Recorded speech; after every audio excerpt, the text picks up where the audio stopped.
Neste Via Justiça, nós vamos falar sobre a curatela no ordenamento jurídico hoje, as possíveis fraudes na curatela. Nossos convidados, o juiz Gustavo Corte Real, da comarca de Vespasiano, e o advogado Fernando Gontijo. Numa parceria da TV Assembleia com a MAGES, Associação dos Magistrados Mineiros, o Via Justiça está começando. Eu começo perguntando para o senhor, doutor Gustavo, como é a curatela na lei hoje? Muito obrigado, Carlos. Obrigado, doutor Fernando. É um prazer estar aqui no Via Justiça. Em relação à curatela, ela é um instituto do nosso direito civil, bem como também do nosso processo civil. Ela implica numa restrição em relação ao exercício de vários direitos por parte de uma pessoa em estado de vulnerabilidade. Uma pessoa que necessita de algum apoio, necessita de alguma intervenção para dar continuidade aos atos da vida civil, aos seus atos regulares. Hoje ela é pautada muito pela Lei 13.146 de 2015, que é a lei chamada Lei de Inclusão. Quem que pese tratar nos seus artigos iniciais da questão da incapacidade, da deficiência, ela também faz profundas alterações nesse Instituto da Curatela. Talvez aproximando um pouco mais o Brasil de um padrão internacional, como a curatela funciona fora do país. Por exemplo, na Alemanha, na França, na Inglaterra e na Itália, nós temos legislações voltadas à curatela muito mais com caráter protetivo à pessoa do curatelado. O Brasil, em 2015, que na verdade nada mais é essa lei do que uma ratificação de uma convenção internacional que o Brasil é signatário, a Convenção dos Direitos das Pessoas com Deficiência da ONU, ela tenta trazer a curatela voltando para a figura do curatelado, principalmente para os interesses dessa pessoa em estado de vulnerabilidade. E um aspecto interessante dessa modificação em 2015 é cada vez mais transformando a curatela como uma exceção do ordenamento jurídico. A curatela deve ser a última ratio, ou seja, a última medida possível e cada vez menos restritiva. Aquela antiga curatela de que ou a pessoa é totalmente interditada ou ela não é interditada, como é um pouco da praxe que acontecia no judiciário, ela começa a cair por terra. A gente tem que hoje analisar o caso em especial, analisar qual que é o nível de incapacidade e de restrição cognitiva daquele indivíduo para, então, promulgar, dar um decreto bastante voltado para aquilo. Por exemplo, assuntos... Desculpa. Pois não, não queria cortá-lo. Assuntos como casamento, voto e outros direitos que antes eram facilmente interditados, hoje eles sequer constam como uma possibilidade. Assim, hoje o curatelado... Durante o programa, né, doutor Gustavo? E eu pergunto para o senhor, doutor Fernando, essa lei a que o doutor Gustavo se referiu é o Estatuto da Pessoa com Deficiência. Então, esse estatuto, ele trouxe mudanças importantes na teoria civil das incapacidades e eu gostaria que o senhor analisasse o que dizer sobre essas mudanças, doutor Fernando.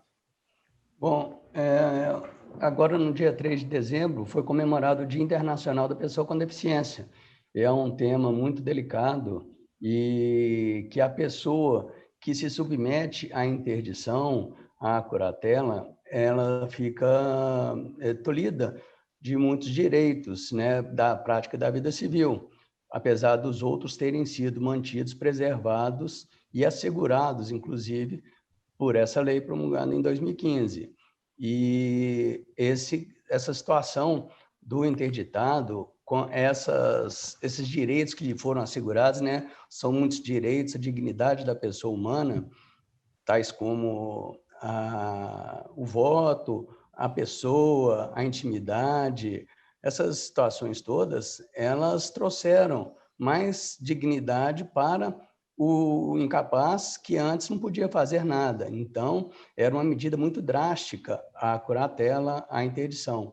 E, em razão disso, a importância dessa lei é extremamente elevada, em razão da elevação das pessoas para um patamar mais elevado, né? Porque antes ela era rebaixada a nada, praticamente. O curador é que fazia tudo para a pessoa. E o que foi modificado graças a essa nova legislação, e como o doutor Gustavo disse, que isso aí vai igualar o Brasil aos demais países que participam dessa igualdade. Doutor Gustavo, essas mudanças, elas acarretaram possibilidades de golpes na curatela? Na verdade, Carlos, muito interessante a pergunta. Essas mudanças dificultam a possibilidade de golpe na curatela. A curatela do regime anterior, que era quase, basicamente, eu não sei se a experiência do doutor Fernando pode ser diferente, mas na minha experiência eu era 100% interditado ou não era interditado, apesar do Instituto da Interdição Parcial já existir no Brasil antes de 2015, ele era muito pouco praticado.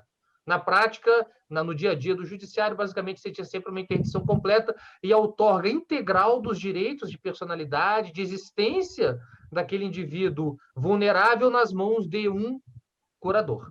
E daí a gente começa a falar dos N golpes, a gente começa a falar dos contratos de financiamento que são abertos em nome daquela pessoa, e depois o curador ele desaparece, e aparece o idoso lá no judiciário querendo rever os contratos de financiamento, e quando você vai baixar lá a planilha, ele tem 10, 20, 30 contratos, às vezes de valores pequenos, como 50, 60, 70 reais, ou seja, como eu tinha um professor na minha universidade, um desembargador, Norberto Ungaretti, na UFSC, que ele dizia que o fiador era um louco com uma caneta na mão. Então, um curador nada mais é do que uma pessoa que, dependendo se tendo boa fé ou não, se ele tiver má fé, ele tem um cartão bancário, ele tem a senha, ele tem direito de falar por aquele curatelado, ele basicamente vai fazer qualquer ato, né? Então, na prática, assim, pelo menos no âmbito do juizado especial, a gente vê muito curador comprando celular parcelado em nome do idoso, né? Muito comum, assim, compra o iPhone 10, o iPhone 12, num valor assim estratosférico, e depois lá fica o idoso ou a idosa com a prestaçãozinha lá, coitado, pouco salário do INSS comprometido em razão disso.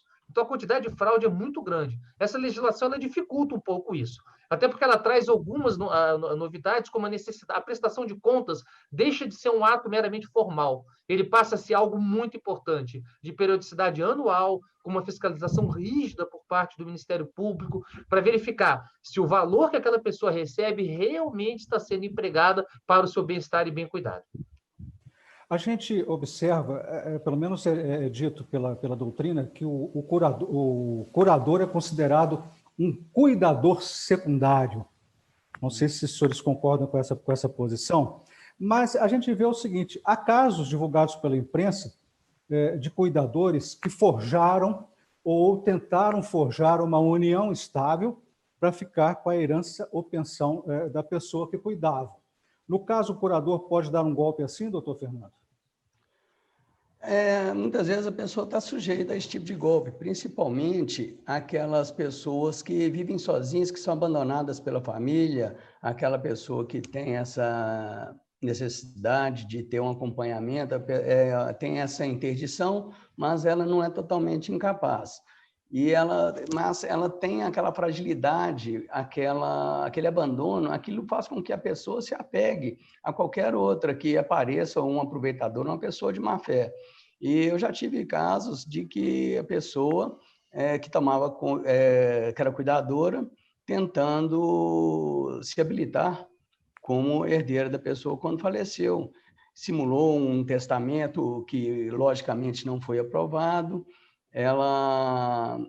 Tive um outro caso também que a pessoa deixou uma herança jacente que não tinha herdeiros diretos. Essa pessoa, inclusive, chegou em vias de obter o patrimônio do falecido. Se uniu com o motorista que o falecido tinha, um militar, e o motorista reconheceu, falou, não, eles eram como se casados fossem sim. Certamente que ele estaria levando alguma coisa em benefício para poder atestar aquela união estável. Mas, logicamente, que essa união estável ela tem que preencher os requisitos legais. Então, não basta a pessoa simplesmente alegar que morava com o incapaz. Ela tem que comprovar que tinha intenção de constituir família, que era público, que preenchia realmente, não havia impedimentos legais para poder constituir essa união estável.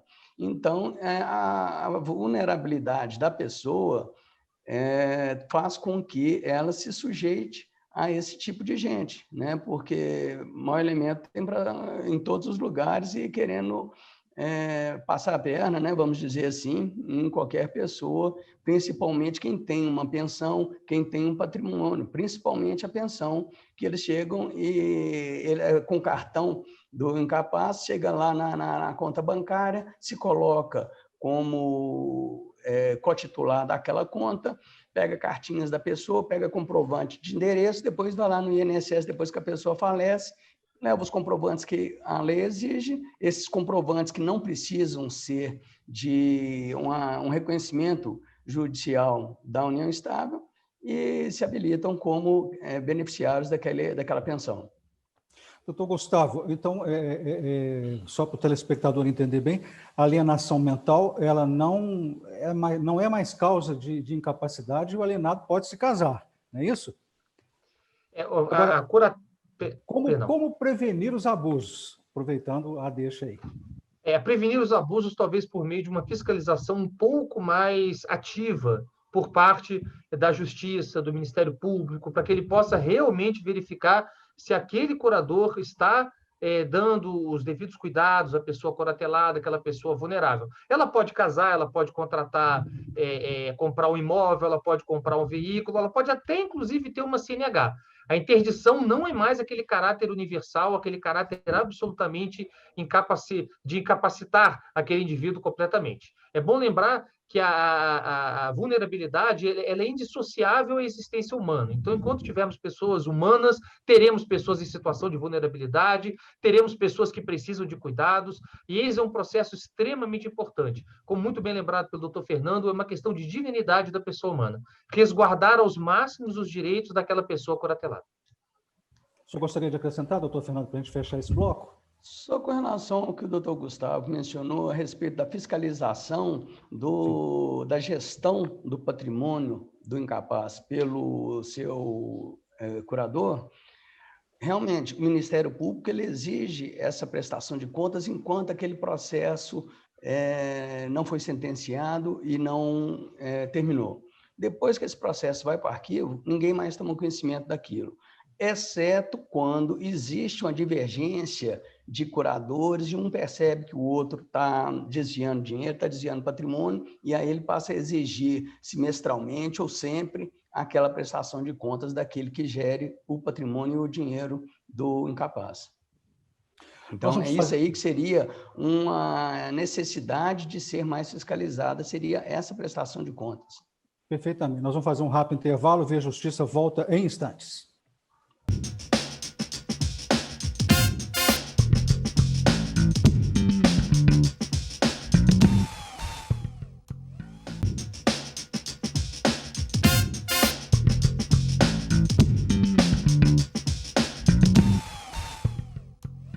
O Via Justiça de volta hoje falando sobre a curatela no ordenamento jurídico brasileiro, as possibilidades de fraudes.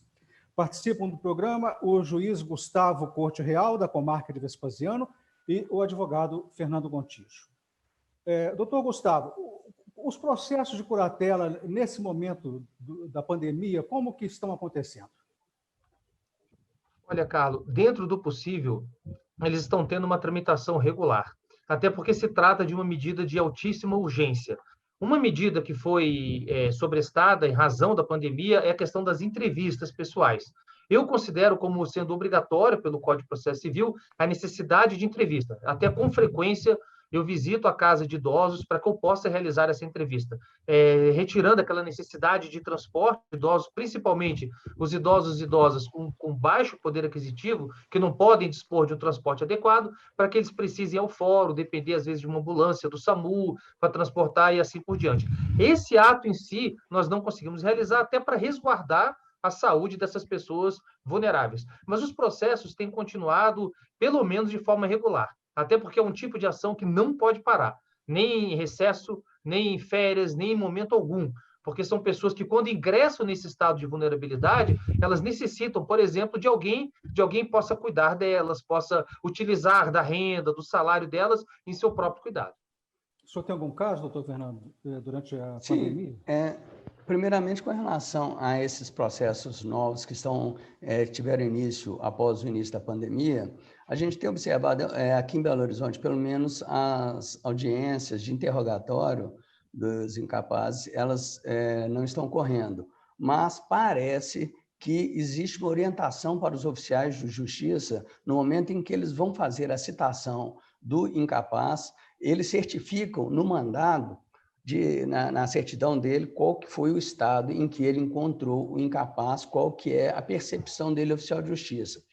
E a gente tem tomado o cuidado de, quando ajuizamos essa ação, apresentar uns relatórios médicos bem completos, com os exames, para dar segurança para o juiz, para ele conceder aquela interdição provisória, para poder dar início ao processo. E aqui eles não têm condições de ficar visitando todos os processos de interdição de a casa de cada um. Então, parece que, em razão disso, está tendo essa limitação, mas os processos estão transcorrendo normalmente, porém, sem essa realização de interrogatório, e o estudo social e psicológico está ocorrendo normalmente depois daquela última portaria do CNJ, que orientou como deveria ser feito, e os assistentes sociais estão comparecendo nas casas dos idosos quando determinado pelo juiz. Caso contrário, e o psiquiatra também, a não ser quando o juiz não autoriza a visita. Mas o senhor estava perguntando a respeito dessas fraudes e dessas ocorrências aí de casos práticos, né? A gente tem casos aqui de pessoas que são abandonadas pela família, encontram um malfeitor, um mau caráter, que assume o cartão de crédito, o cartão de débito daquela pessoa, de saque do INSS, se dirigem ao banco, sacam o dinheiro todo, entregam uma pequena parcela para a pessoa, para o incapaz titular do cartão, titular do direito, para ele sobreviver, e gastam o restante do dinheiro com o que bem entender, sem beneficiar em nada o incapaz. Então, essa é uma situação corriqueira. Tem gente que, por exemplo, que pega o incapaz, chega no cartório de notas, outorgam aquele incapaz que aparentemente, né, não tem uma dificuldade de locomoção, ou que aparentemente é capaz, levam-no ao cartório de notas, lavram uma procuração por instrumento público com amplos poderes, inclusive para dispor de bens imóveis, automóveis, e, usando essa procuração, eles se desfazem de patrimônio do incapaz. E aí, depois que esse patrimônio já foi desfeito, por exemplo, um veículo, com aquela procuração, a pessoa vai e aliena um veículo, e depois quem comprou o veículo, até conseguir a anulação desse ato, ele vai ficar nesse prejuízo, né? Ele vai correr esse risco e tudo mais. E isso também acontece com imóveis, acontece com poupança, acontece com VGBL, acontece com conta corrente, com aplicação, com investimento, acontece com tudo. Então, uma pessoa... Sim. Nesse exemplo que o senhor deu aí, doutor Fernando, dos idosos sozinhos, né? Sem família, eu jogo a pergunta para o doutor Gustavo. O que o judiciário faz para proteger esses idosos? São os que correm mais riscos em possibilidade de fraude na curatela, doutor Gustavo? Sim, o primeiro passo, quando a gente verifica um idoso ou uma idosa em estado de vulnerabilidade, é tentar ver o círculo social que essa pessoa está inserida, para que a gente possa buscar uma rede protetiva maior. Ainda por uma tradição judaico-cristã ocidental, a família, pelo menos no Brasil, ainda representa como sendo o elemento-chave, né? A linha de frente no cuidado com esse idoso. Em havendo essa indisponibilidade, teremos que verificar talvez alguma medida um pouco mais invasiva, como a colocação numa casa de repouso, ou até algum resguardo público que a gente possa dar para essa pessoa, um asilo público ou qualquer outra instituição que possa abrigar. Então, falamos na hipótese de institucionalizar esse idoso ou essa idosa com a impossibilidade de cuidado na casa. O que essa grande inovação, novamente, de 2015 trouxe é uma humanização de todo esse processo. O curatelado deixa de ser um sujeito meramente passivo e passa a ter um pouco mais de voz ativa. Por exemplo, na Alemanha, a interdição ela deve ser decretada apenas em ultíssimo caso. Eles tentam todas as medidas possíveis até o último minuto, quando realmente não há mais nenhuma chance, nenhuma condição de participação no processo de escolha por parte dessa pessoa vulnerável, é que a gente pode partir para a interdição. Essa é a intenção legislativa do Brasil, eu acredito, com a aceitação dessa Convenção Internacional da ONU, incorporação disso por meio de um decreto, e depois, então, essa lei da vulnerabilidade de 2015. Ou seja, em havendo essa necessidade, a intervenção sempre será pequena. É interessante um projeto do Ministério Público do Rio de Janeiro, é chamado A Interdição Parcial é Mais Legal, que, na verdade, é de outro projeto do CNMP. A interdição parcial é mais legal, já tentando trazer um pouco para o direito brasileiro essa noção de que o interditando não é uma pessoa incapaz, né, doutor Fernando, como antigamente a gente aprendeu, nós que estudamos no Código Civil antigo, né, de 1916, e tem aquela figura do absolutamente incapaz, ou seja, não existe mais essa figura do absolutamente incapaz, a pessoa não pode fazer nada. E às vezes ele tem um déficit cognitivo, ele está no processo de demência, ele está no processo de Alzheimer, que é algo assim, progressivo, né? Há várias intervenções médicas que podem talvez retardar um pouco esse processo, mas ele é inevitável. Então, no passado, Carlos, a sociedade em si tratava dessa figura de uma forma até um pouco mais amena. A partir do século XVIII, XIX, que a gente começa a tratá-los como realmente pessoas que deveriam estar fora do nosso convívio social. E a intenção cada vez mais da legislação é humanizar esse processo e trazer essas pessoas para o convívio social, em que pede ele ter uma capacidade cognitiva reduzida, diminuta, em razão de alguma doença ou enfermidade, não quer dizer que ele não possa participar da vida dele e da vida dos outros. Ainda mais hoje, numa situação demográfica brasileira, em que idosos cada vez mais ocupam espaço público que antes não ocupavam. Cada vez mais eles são arrimos de família, eles sustentam famílias inteiras com salário de idosos. A gente vê muito isso no judiciário. Que os idosos estão desprotegidos nesse momento, doutor? No momento de pandemia, eu estou no momento de uma vara de violência doméstica, a quantidade de idosa vítima de violência doméstica aumentou exponencialmente, de forma muito, muito preocupante. Principalmente por filhos e pessoas próximas a ela, viciados em tóxicos, em drogas e assim por diante. Temos algumas pessoas presas hoje, várias pessoas presas, por tentativa de homicídio, ou por agressões, ou até por tortura em relação a idosos. Hoje, no Brasil, temos um problema crônico em relação à pandemia, não só com violência contra mulheres, mas também contra idosos. No mês de dezembro desse ano, já tem uma operação, a Operação Vetos da Polícia Civil, tratando justamente de coibir prática de crimes contra idosos e contra pessoas em estado de vulnerabilidade. Chama-se Operação Vetos, Polícia Federal ou Civil?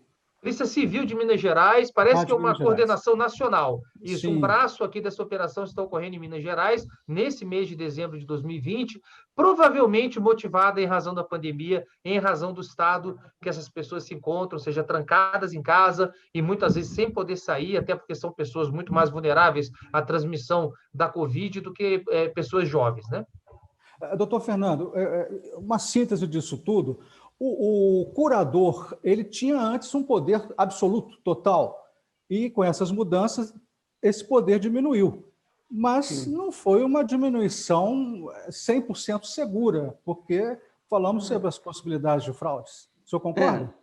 Concordo, e na prática, no direito, é uma coisa bacana, bonita e tudo, essa questão toda, essa abertura toda que deu para o incapaz, que não pode ser mais totalmente incapaz, e aí ele tem aqueles direitos que ele pode praticar, inclusive casar, ter filhos, votar e tudo mais. E, em razão disso, tem-se tido esse tipo de problema, porque o curador não pode mais tomar rédea daquela situação, né? Mesmo sabendo que é prejudicial para o incapaz, que se trata de uma situação atípica, que normalmente em casos normais aquilo não aconteceria, mas a pessoa acaba praticando esse ato, uma vez que a lei lhe dá esse direito. Uma coisa importante salientar, Carlos, é que no Brasil a gente não usa o direito preventivo. O brasileiro ele tem a mania de só praticar o direito corretivo.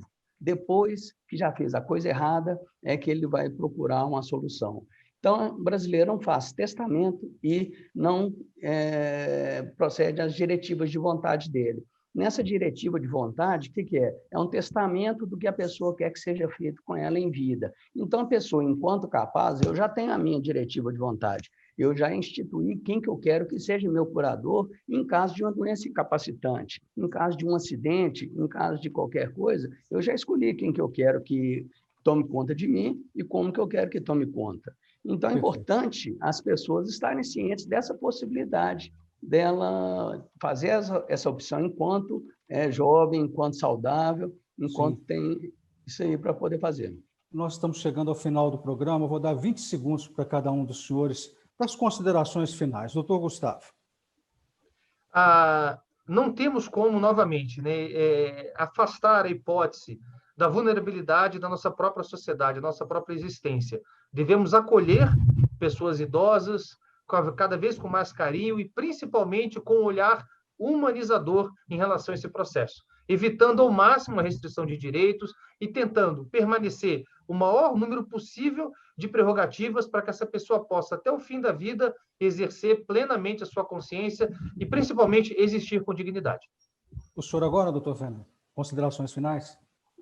Eu gostaria assim, de levantar essa bandeira para que a sociedade cuide dessas pessoas portadoras de necessidade que precisam ser interditadas, cuidem delas como cuidam das crianças, tomar cuidado com quem que elas andam, o que elas fazem, os atos que elas praticam, rede social, cartão, dinheiro, essas questões todas. As pessoas devem acompanhar isso tudo e não largar uma pessoa de qualquer jeito, sem qualquer acompanhamento, sem qualquer carinho, sem receber a atenção que merece. Muito obrigado aos senhores pelas participações. O Via Justiça de hoje termina aqui. Nós conversamos com o juiz Gustavo Corte Real, da comarca de Vespasiano, e com o advogado Fernando Gontijo. O Via Justiça é uma parceria da TV Assembleia com a MAGES, Associação dos Magistrados Mineiros. Muito obrigado por sua audiência. Até o nosso próximo programa.